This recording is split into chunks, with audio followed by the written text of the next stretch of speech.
अस्सलाम वालेकुम and welcome to the modesty cup channel. आज हम बनाएंगे मलाई से देसी घी। चलिए आज की रेसिपी स्टार्ट करते हैं। बिस्मिल्लाहिर्रहमानिर्रहीम।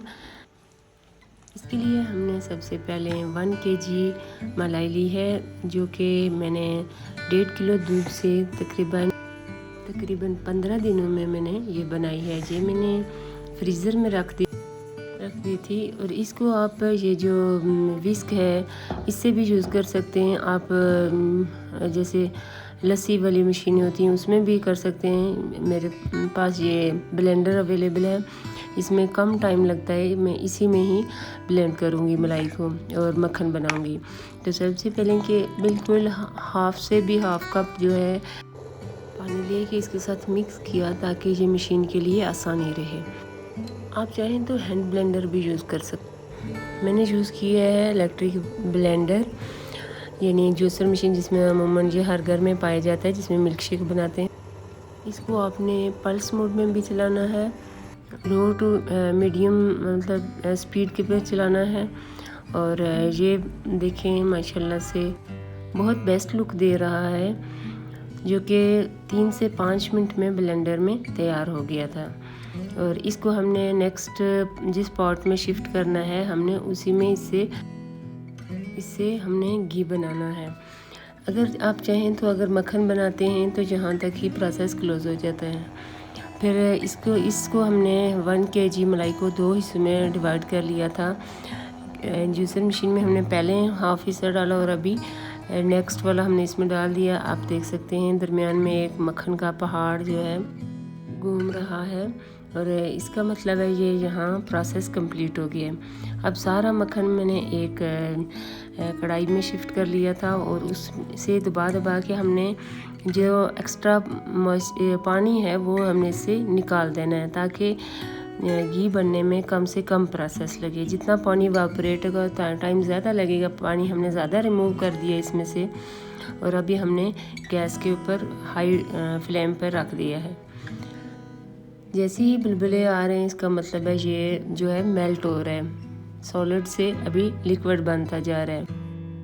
इसको गैस पे मेल्ट होने में या घी बनने के प्रोसेस में तकरीबन 1 घंटा या पौना घंटा लग जाता है।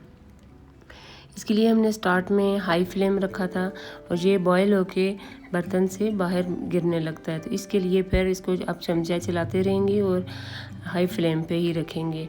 जब उबलने लगे तो इसका हमने क्या है फ्लेम थोड़ा कम कर देना है, क्योंकि इसके अंदर जो पाया जाता है दही का मटेरियल वो नीचे जाके जल जाएगा और सारा कलर भी ख़राब हो जाएगा। इसमें आप चमचा चलाते रहेंगे। आपको मैं इसके फ़ायदे भी बता देती हूँ कि इसके अंदर हेल्दी फैट पाया जाता है, जो कि हमारे ब्लड में गुड कोलेस्ट्रॉल को ऐड करता है।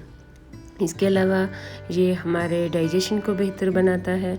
जैसे कि ओल्ड एज में हर खाने से पहले 1 चम्मच घी का लिया जाता था। इसके अलावा ये हमारे जिस्म में बीमारियों के ख़िलाफ़ लड़ने में मदद देता है, यानी कि हमारा इम्यून सिस्टम को भी बेहतर बनाता है। और इसके अलावा इसके अंदर विटामिन ए और विटामिन ई भी हैं, जो कि हमारे लीवर को और हमारे हार्मोन को भी बैलेंस रखती हैं। इसके अलावा इसके अंदर एंटी कैंसर प्रॉपर्टीज़ हैं, जो कि कैंसर से बचाता है। यानी इसके अलावा इसको शुगर के मरीज़ भी यूज़ कर सकते हैं, क्योंकि इसके अंदर से जो कार्बोहाइड्रेट है वो रिमूव हो जाता है और ये कार्बोहाइड्रेट फ्री बन जाता है। इसके अलावा इसके अंदर एंटीऑक्सीडेंट हैं, जो हमारी स्किन को हेल्दी बनाते हैं, और ये हमारी हड्डियों को भी मजबूत बनाता है। इसके अंदर विटामिन के भी है, और जो कैल्शियम को एब्जॉर्ब होने में हेल्प करता है। लास्ट पे इसकी जाग को रोकने के लिए मैंने 2 चुटकी आटा डाला था, जिससे इसकी जाग रुक गई। और उसके बाद हमने स्टेनर यानी किसी छानने की मदद से इसको छान लिया था।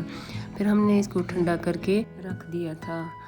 इसकी फाइनल लुक माशाल्लाह से बहुत बेस्ट और ग्लासी ट्रांसपेरेंट, और इसका येलो कलर, क्योंकि इसमें गाय का दूध भी शामिल है और भैंस का दूध भी शामिल है, इसलिए इसका कलर थोड़ा येलो है। ये जो गाय की कलर की वजह से जर्द कलर आता है। इसके जो मैंने फ़ायदे बताए हैं वो अकॉर्डिंग टू सीज़न और अकॉर्डिंग टू अमाउंट भी होते हैं। अगर आप ज़्यादा